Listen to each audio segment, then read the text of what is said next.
Welcome back to Catching Up with Katie. Today's a little bit different. We have a guest. We have Miss Stephanie Bean here to just chat and answer some of y'all's questions because, I haven't meant to hide you or anything. I've had you in all these videos and everyone's like, when are we going to get to actually meet your new trainer? And so this is that video. This is that video because Running Springs has now hired its own in-house trainer to start our 2-year-olds and keep our mares legged up and yada, yada, yada. All those things. We're going to get into that. But this is that get to know Stephanie video. She has so graciously joined us. So Stephanie, hello. Would you like to give us just a little rundown? Well, hold on. I've got questions written down in my handy dandy Moose on the Loose notebook that you can find in katievanslike.net store. So anyway, I've got some questions written down. So if you want to just give us a little bit of about you, and then we'll get into horse stuff. I don't know, where are you from? I'm originally from Clarkston, Michigan, so it's kind of an hour north of Detroit. Okay. So definitely cold compared to here. I know, Here's that was nice. The beauty of your first week here. It was, how cold was it when you left?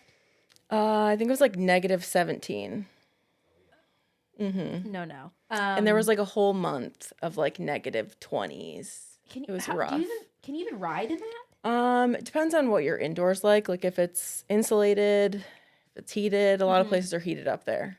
Because at some point that becomes lung damage. Yes, yeah. I think they say below 20 degrees or something like that is lung damage. But we'd ride if it was 20. Right. So well, when you got here, I think there was this little blissful week of 60s and sun. Yeah. And then we went back to cold for a week, and then we went to warm, and now we're back to cold. So we're just kind of yo-yoing, but it's still not as cold as Michigan. It's refreshing. It's very nice. Awesome. Well, okay, let's just get into the horse stuff, which I have, again, questions from Facebook. I kind of put a little post up and was like, what do y'all want to know about Stephanie? And y'all are nosy. So a lot of your personal questions we're not asking. This is horse questions. So I guess let's not get into training necessarily yet. Just what's your start with horses and your personal riding background prior to going pro? So basically I started riding when I was 9. I started in the hunter jumpers, mainly because my mom trail rode horses. And my cousin was in the hunter jumpers as well. So we kind of rode together at the same barn. It was fun. I did that until I was 12, 13, something like that. And then I had a horse in my backyard at that point. So I quit the hunter jumper stuff. And then from there I did a lot of 4-H, a lot of open shows. Always in the hunter stuff? Or no, I kind of switched. I kind of just dabbled in everything when I was really young. I tried barrels. I did stay in the hunter jumper field for the most part, but then I kind of got sucked into, it's probably where I got sucked into the all around horses, the pleasury stuff, the hunter under. Gotcha. So did you ride in a lesson barn, or did you have your own horse at that point? I had my own horse at that point, in my backyard. So I basically would just come home from school and just get on and ride. It was just kind of what you did. Was it a quarter horse? No, it was an Appaloosa. I know. I also grew up with Appaloosas. Did you? I did. Yeah. I grew up with POAs. Okay, so basically the same thing. But it's okay, take crazy Appaloosa, make it a pony, make it a mare. That's what. Yeah. I wish I had a POA. I wish I had a pony, but I had a regular sized Appaloosa. Well, the POAs, it's hey, so we're gonna start the morning with halter and showmanship. We're gonna go to Western. Then we're gonna go to English. We're gonna jump. Then we're going to do costume. Well, actually, costume was more in the morning. Yeah. And then we're going to do barrels and poles and keyhole and all those things. And you're done by 11 o'clock at night. We're doing everything in one day. So that's what I grew up When you're young, that's easy to do. But can you imagine doing that now? No, thank you. No.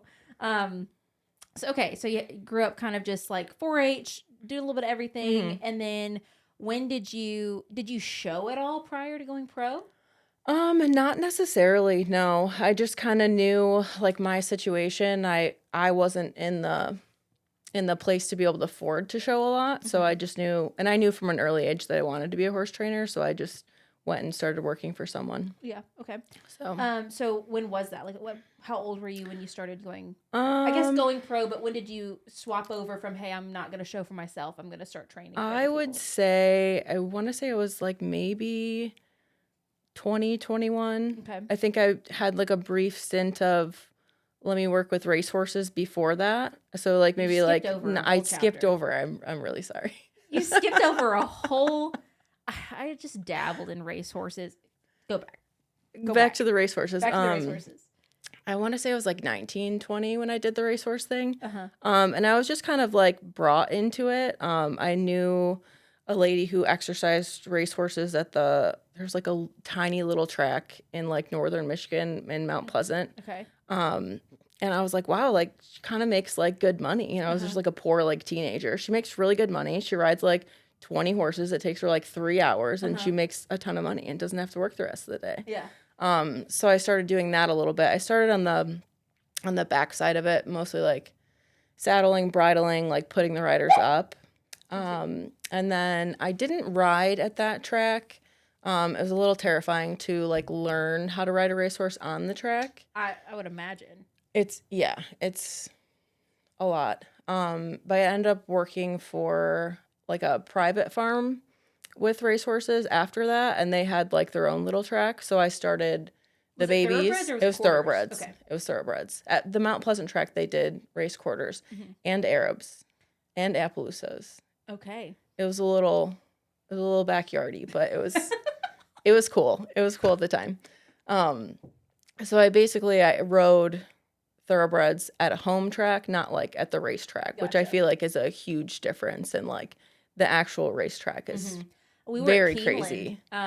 So it was me, Matt, Nate, Abigail. We came back from a horse show. We came back from the premiere last year, and we went to Keeneland for a day. Yeah. And we stopped at the racetrack, and they let us go down and like be right as the horses entered. And I mean, it's 40 freaking horses entering at once and going every which way. Yep. And there's like that track is so wide, and there's different whatever part of the track you're in, you're doing something different. It's so wild. It's wild, and I think the racehorses is why I was like, no, like I have to go do show horses. Like there's no way. There's no way. 'Cause it's one of those things where like when you take one to the track, you basically just like will back it off half a mile or however, and then you just turn around and it just goes. Like they kind of are trained like this is the routine, this is what we do. And they kind of just stop when they want to stop. Like some of them you can pull up and sometimes they don't pull up and they just Oh no. Did you have any like accidents? I probably came off like once a day in the beginning of doing it. Yeah. Oh no. That's why you had to start when you were 19. Yes. I would not bounce like that. Yes. Well, This to be point. fair, when you wear those vests though, it's way easier to just kind of like you bounce back up. Kind of like landing on a cloud. I mean, I guess I see people wear like the vest. Are they that padded? They don't feel that padded, really. I think everybody switched to like the air vest now. But I the thought old those school, were, like like- a Venture vest. The air vests, because I mean, I've talked about this with my best friend Rebecca because her little girl jumps, so she's been looking into them. Yeah. They're like where you clip them on, and then when you fall off, they inflate. Yeah. But it's like $400 a vest. That's wild. Like it's like every time it inflates, you have to go get it I guess it doesn't just go back to normal and inflate a million times. Like you have to get it reloaded. I don't know. Either. Fixed. Yeah. And it's like $400. That's crazy. So yeah, that's a lot. Okay, so we moved past the racehorses. Okay. So then you went pro. And so did you go straight into like quarter horse all arounders or? Yes, I did. So I worked for a lady in Wisconsin who did like the buckskin and the quarters over there. It's kind of big. That's when you saw Soapy. Yes. Well, actually, no, it was later. Okay. It was later. But she had a really nice farm in like central Wisconsin that I worked at and kind of got hooked on the buckskin stuff. But I mean, that was the start of it. I guess I never realized how big like the color breed associations are within AQHA and within APHA. So like, there's AQHA, which is the American Quarter Horse Association. Well, they are also have like Buckskin Horse Association and Palomino Horse Association. And now they have their own horse association. And so it's interesting because I just didn't realize how big those were at some points. I mean, And I think it's like in different parts of the country, they're like bigger. So like up where I'm from, like the buckskin stuff is pretty big. I feel like the Palomino's kind of fallen off a little bit, but the buckskin has like 2 different associations. okay. So it was kind of cool. You could go to like 2 different world shows. You can kind of play around and you could show your horse a lot and get him pretty broke and then still be like rookie green eligible in the AQ stuff and then go dabble in that. So that was pretty That's cool. fun. Yeah, that is one way to look at it. Okay, so that was like, beginning part of your training career. So, did you show as a trainer in that way, or were you more of like a coach behind the scenes? Like, what have you? So definitely more, I would say more of a coach, but I did show quite a bit. There's always like horses to school. I did a lot of like hunter under showing, some in the trail. But most of my clients were really successful in like the horsemanship, the equitation, showmanship. Okay. A little bit in the ranch riding as well. So really just geared toward, I mean, my clients were like going for the all around. So we were showing Doing all day everything. long. And in that sense, especially when you have like all the levels of the youth and all the levels of the amateur, like you're standing in that pen all day long. Yeah, that's very hard. And, I guess that's one reason why or a lot of show barns are like pleasure only. They might have like one client that's an outlier that shows in some other things. But, when I go to a show and, Aaron Moses, who shows and trains my stallion Denver, he is mostly a Western pleasure barn. And so there's occasionally the outlier that has other classes, but they generally have other trainers for that because he truly is like, on a horse, off a horse, on a horse, off a horse. Very specialized, for that one specialty because there's so many different horses and especially those big shows. So that's interesting. Yeah. And then have you had any, but not to say that my horses are only Western pleasure horses. That's like the misconception a lot of people have because I think when I bought Denver and was started being like my Western pleasure stallion because that's what he started off in. Everyone's like, she's a Western pleasure horse. She's a Western pleasure horse. She's a Western pleasure rider. I've never shown a Western pleasure horse. Literally ever. Like when I had Beyonce and she's a pleasure horse, I just showed her in the trail. My mom showed her in the pleasure. I've never shown a pleasure horse ever in my life.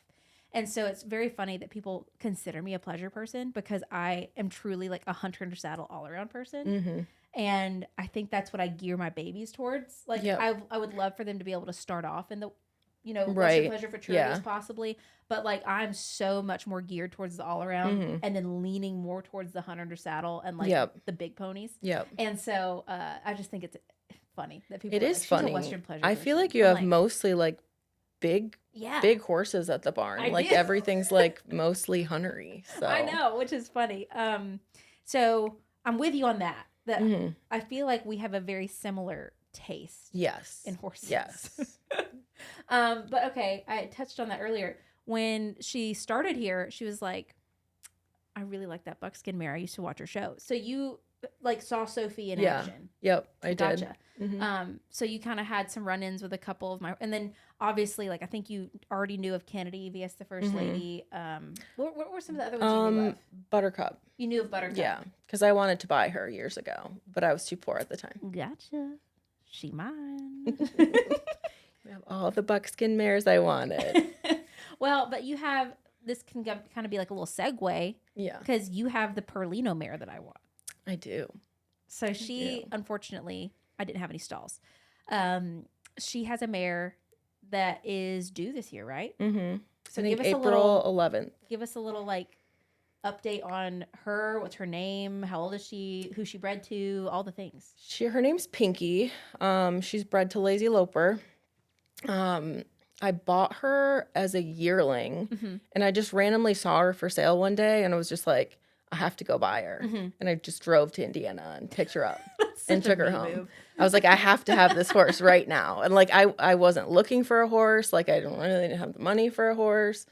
And I just went and bought her. And when I got there, she was like lame. And I was like, ma. But I took her home anyway. Her feet hadn't been done in like 12 weeks, 14 weeks. Gotcha. So took her home. The people were super nice. They were like, if she gets home and she's lame, like you can send her back. And I was like, okay. And she's fine. Okay. So she's Perlino, if you didn't know what that is. Carmelo, actually. because I see. so Perlino is, I think, like the dark base I see. of the same thing. Cremello is the red base of that. Yeah. Like she's like a champagne-y, white, glimmery unicorn with blue eyes. She is unicorn for sure. And so she's Western Pleasure bred, right? Which is very rare, I feel like, to get a Cremello that's like truly Western Pleasure bred and not like, I mean, I guess she probably has some like foundation influence. Like, does she? Not really. I feel her like sire is pretty like, he's super Western Pleasure. Yeah, super Western Pleasure. And then on the dam side, she's Exquisite Zippo. So basically, she's like all of the good like Palomino lines crossed together. So because usually you do see like a Cremello and it'll be like one side is good, but the other is just kind of like nothing like modern. Yeah, ranchy or nothing super modern. So it's really cool that she's pretty modern bred on both sides. Right. I will be convincing her to cross her on one of my boys. Because they're red based. So I mean, and doesn't she like always throw cream? Yes. Yeah, she'll always throw buckskin, Palomino, or smoky black, which is kind of. So she could never have a Cremello?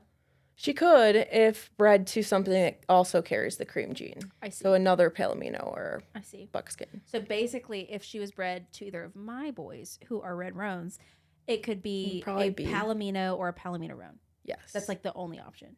Probably, yeah. Yeah. I think there's nothing else.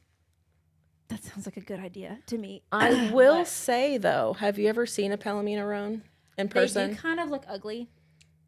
They just don't. Some situations. They just don't like look shiny ever. Yeah. I had one before, and I will say you just always looked like dull.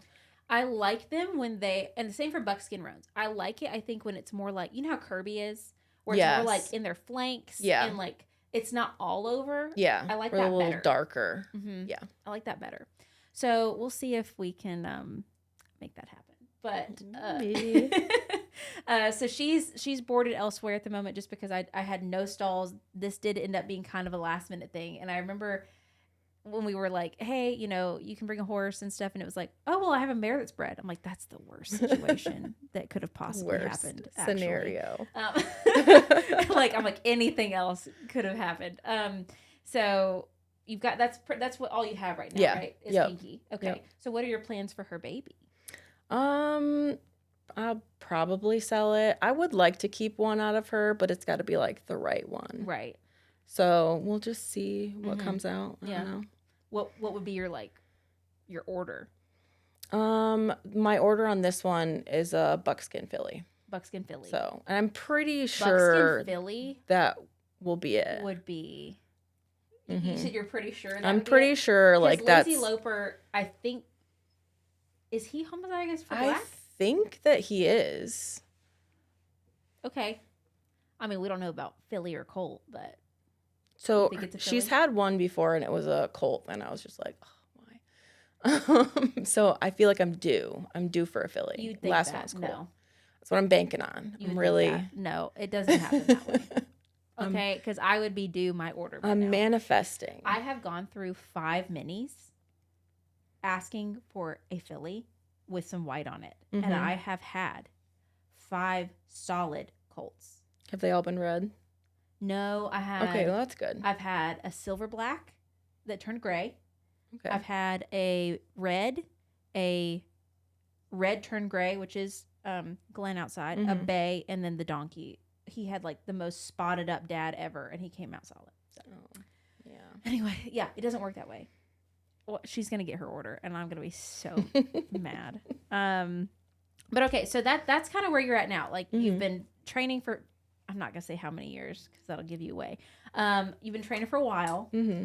You've got a mare that you breed that you would like to keep a baby from. Mm-hmm. So as far as like your own personal goals. You're looking more to just stay in the coaching realm and the training realm. Mm-hmm.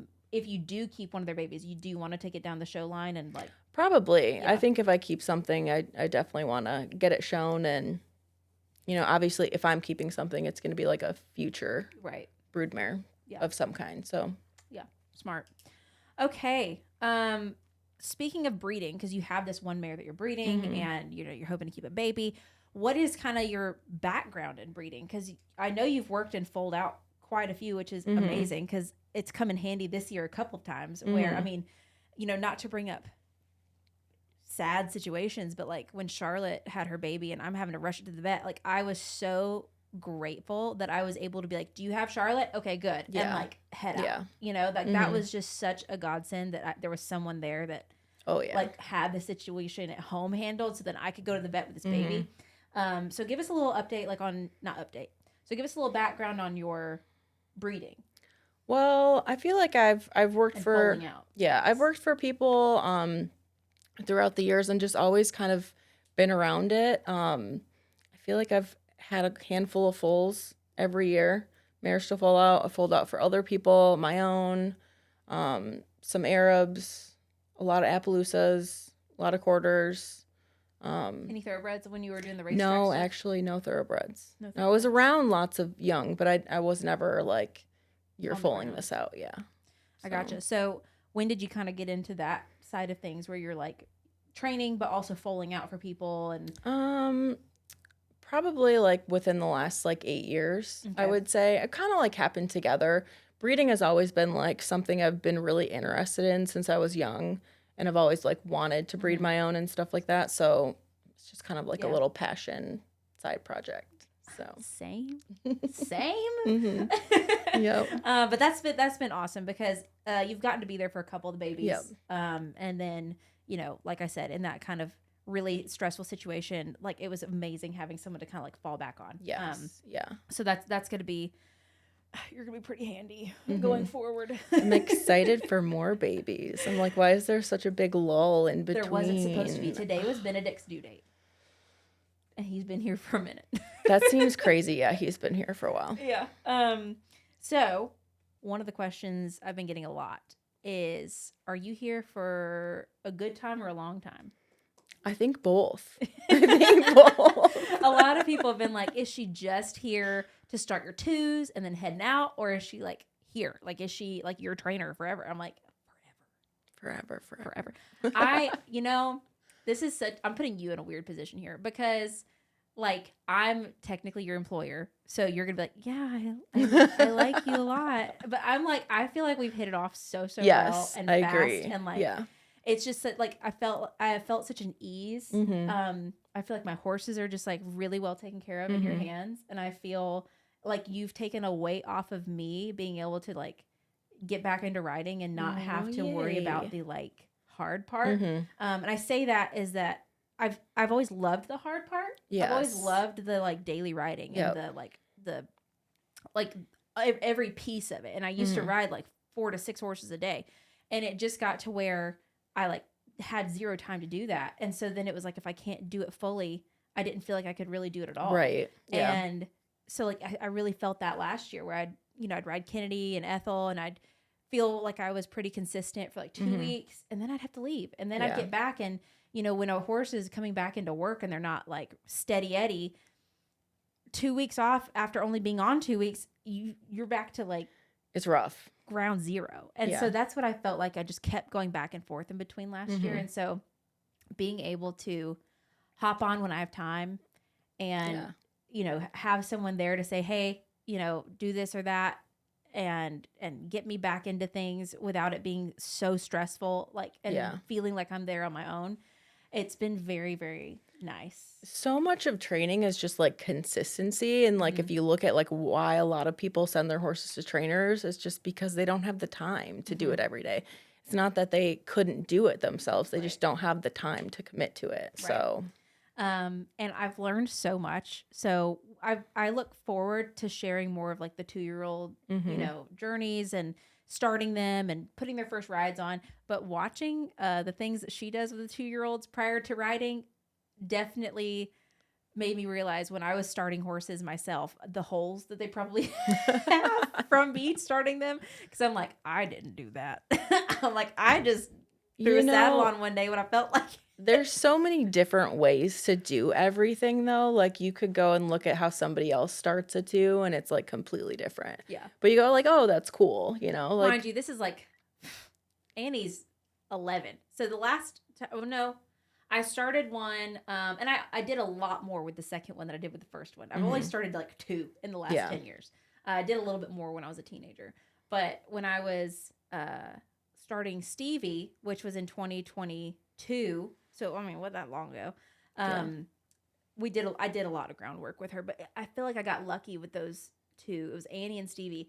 They just were kind of born broke. Yes. Like when I put a saddle on them, they were just like, okay. Those ones are so nice. They're so easy because you can just like saddle them a couple times and jump on and go. And that's what I did. And so I think that just kind of made me feel like I was a little better than I actually was. But I've learned a lot already, and it's only been a few weeks. And so that's kind of the purpose here. I mean, I don't think I've really talked about it in this sit down, but the purpose of Stephanie being here and us having a trainer on site is a multitude of reasons. So one, it's starting the 2-year-olds at home. And that just gives me that much more control. Not that I'm trying to like micromanage, but in the past you send them off, and sure, I send them to people that I trust, but as they're growing still, I like to be able to see, okay, do we need to do anything different with their feet? Do we need to change their feed? Do we need to give them time off? Do we need to do this and that? Yeah. Because as they're growing, those situations or those decisions have to be made. And so I want to be the one kind of like in on the decision making more so rather than just like sending them off and letting someone do that all for me. And I like the fact that we can make really tailored decisions based on the horse itself. And not to say that wasn't happening, but I also can't justify sending 6 horses or having 8 horses in training in different spots and paying full board and full training, whatever. It's like, it is absolutely an economical decision to have someone here. It makes a lot of sense if you're going to be keeping a handful of babies every year. Like you're already feeding, you're already boarding them. Right. It made so much sense monetarily to have someone here. And that was actually a really big portion of it. It's like, hey, when do we decide to not full board, full feed, full, I'm using my farriers and all that good stuff. And your vets and everything. And that's huge. You have a good relationship with your vet, and that just makes decisions easier. And then we can decide, hey, because I'm keeping multiple, I can say out of these 4, like let's use my yearlings for an example. I have 2 stud colts and 2 fillies. I can say, you know what? This Western stud colt I think is actually be a stud colt. The other one, I think he'd be better gelded. But let's geld him and still put 60 to 90 days on him. And then we're able to then sell to a show home and hopefully be profitable. I mean, that's the point of it, is to try to make it a business. And so we can kind of judge that, and we can say, hey, I think this one just is maturing a little later. Let's wait and hold it back. And then this one, you know what? It just doesn't fit me personally. And this is for me to have a show horse. So we're going to sell this one or whatever. Yeah. So it just allows us to make a little bit more tailored decisions, in my opinion. And I'm really excited for that. And to be able to like watch the yearlings, 2-year-olds, if we have any 3-year-olds at home. Right now we're riding Kennedy, Ethel, and potentially more in the future. So, or Gracie. We can't forget about Gracie. Little Gracie. So it's opened us up to not only like within the breeding and the like keeping of babies business, but like the content business. Yes. And sharing all of that is super fun as well. So that's the purpose, Stephanie. Speaking of my horses, we'll kind of wrap up with this because we've already been talking and chatting for a minute here. The people want to know, and we'll get more questions if we can get Stephanie to come on for a part 2 here in a little bit. They want to know, who is your favorite 2-year-old and why? Right now, the 2-year-olds are Wally, Molly, and Daphne. I feel like that is the hardest question to be asked ever, because all 3 of them are so different. They're very different. They're very, very different, like personality wise, like just everything. Yeah. And I would say like I don't dislike any of them. I love all of them. It's really hard to pick like a favorite, and I think like depending on the day, like I have a different favorite. Exactly. I have a different favorite every day. Yeah. Who was your favorite yesterday? We'll go with that. Not Wally. It was not Wally yesterday. Well, here's the thing. And like, it wants to be Wally. Like, I want Wally to be my little buddy. You know what I mean? And he is most days. Yeah. But like, it's breeding season. And like, it's been a little... has been putting him through it. Every time she walks past him, I saw her do it today. She pees in front of him and is like just like torturing him. Yes. So poor guy. Because when he's good, he's, oh my gosh, I love him. And then just little moment of, I'm a stallion. It's like, no, Which you're not. In all honesty, think this is like the best thing for him, though. Yes. Like staying on site and having mares all around him, and he's having to just like be a good little citizen in the middle of breeding season, I think is the best thing for him possible. Yep. Because at some point he's going to become a monster. Yes. Because he's already 16. What do we say? 16 hands of the Yeah. year? He's already 16 hands. He's going to be a freaking 17 hand plus monster. Yeah. And so he needs to learn everything now. Yeah. Because I feel like too, like if he was like completely away from all the mares and like in the barn that was like being built and everything was separate, like he'd be so quiet and easy. But then because there's not enough like going on. But then he'd come into a space and a mare's in heat and be like, yes, Wah! Yeah, exactly. So we gotta get in trouble a little bit. Okay, so yesterday it was not Wally. So who was it? Probably Daphne, I guess. Daphne was your favorite. Yeah, she had a little aha moment. Oh, good. So, yeah. And I think me and you both established out of the 3 this year, she's like our type. Yes. Oh, yeah. Very much my type of horse. Yeah. Very excited for like 5-year-old Daphne. Yes. So she's gonna be very fun. She's gonna be awesome. And then we'll end with this question, and this is also kind of a hard one. Okay. Which horse, not age group, so yearlings, 2-year-olds, and then the mares that you're riding for me, and then we have a couple of mares that we haven't really even started with yet that we might make little projects. Which horse makes you the most excited in general? Oh, just to like to work with, just like which one are you just the most excited about to ride, work with, their future? Probably Kennedy. Mainly because like she's such a fun mare. She's a little bit challenging, but like she loves to work. Like she wants to come work every day. Like she's almost like sad if she doesn't. And she just got like all these buttons and all these cool things, and I think we have some cool like plans for her in the future. So I think it's just kind of exciting. She's gonna show her, and she's nervous about it. A little bit, mildly. She's like, "It's Via's the first lady," and I'm like, "Oh well, we're taking her to a show." And you're gonna show her too. Yes, we're both showing her. So super exciting things ahead. Thank you so much for sitting down and chatting with us. If you have more questions and you have more topics, or even just like riding/horse videos that you think Stephanie and I can get together and make for YouTube and longer form things, and to kind of expand the content that we've offered on this channel, I think that'd be a super helpful thing if you could let us know in the comments as well. So let me know. Any more questions from Stephanie? Thank you so much. No problem. And see you in the next one.